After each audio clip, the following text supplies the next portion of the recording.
Do you want to get into wholesaling, but you don't know where to start? Do you need somebody to show you the ropes? Or do you even know how to find a wholesaling mentor? My name is Lauren Hardy, and I am your wholesaling coach.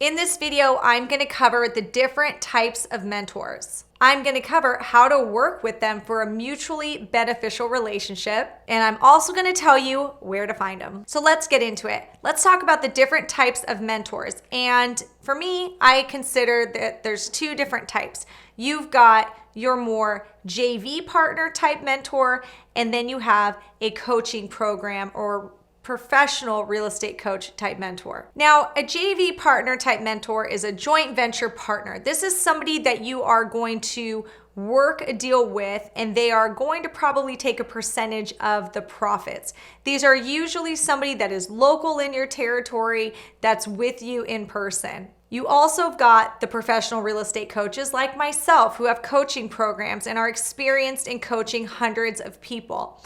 Both resources are amazing. In fact, I think you should have both. I think you should have a JV partner when you first get started, and I also think you should be working with an experienced coach if you can afford it.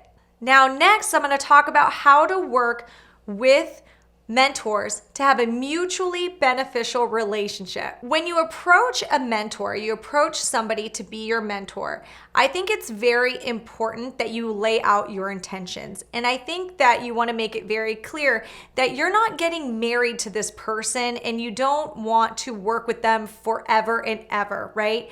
You want to work with them until you learn the ropes and you feel confident enough to do this business by yourself. So I think it's very important that you lay that out so that expectation is set from the beginning. You need to let that person know that you are going to hustle and you are going to do whatever it takes to get that deal, and you need to mean it because that person is investing their precious time in you. So don't let them down and don't waste their time. So you need to be humble with your mentor, but also don't be afraid to question. An example would be, say your mentor says, that's not a deal, you can't do that deal, you've got it priced too high. But knowing from your experience, you see cash sales in the area where other investors are buying properties for that price, if not more. Don't be afraid to push back a little bit and show that data to your mentor.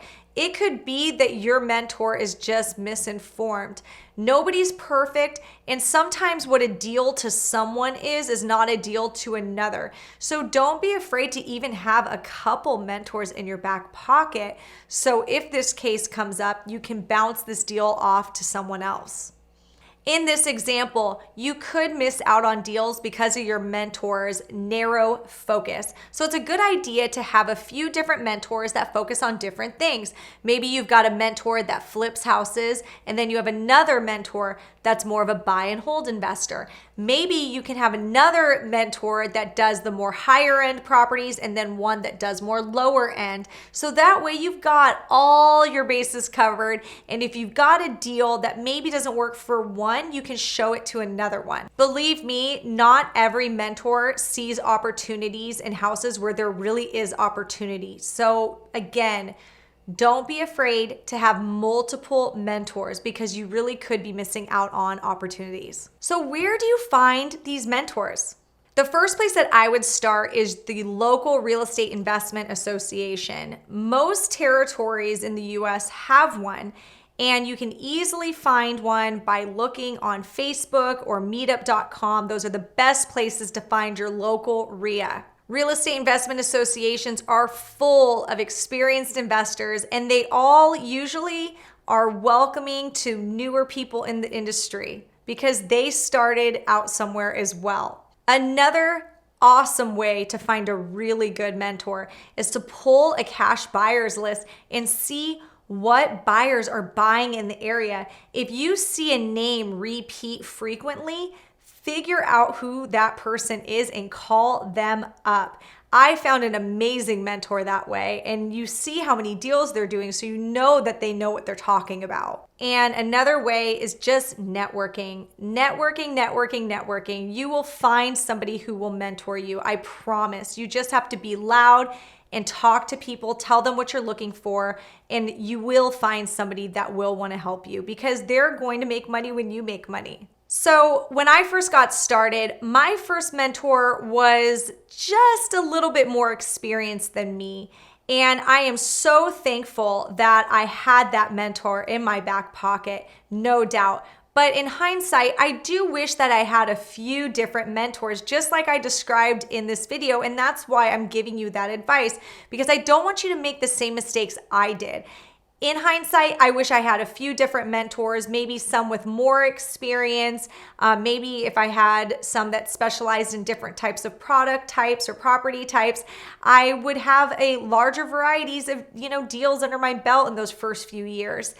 So I honestly think it's very wise to get that mentor, but get multiple. Learn from my mistakes, honestly. And if you guys want to learn more about wholesaling houses or investment real estate, I do have a ton of content available. Check out www.laurenhardyofficial.com. I've got a free mini course on wholesaling, and also subscribe to this channel. We've got more videos dropping every week. Thank you so much for watching.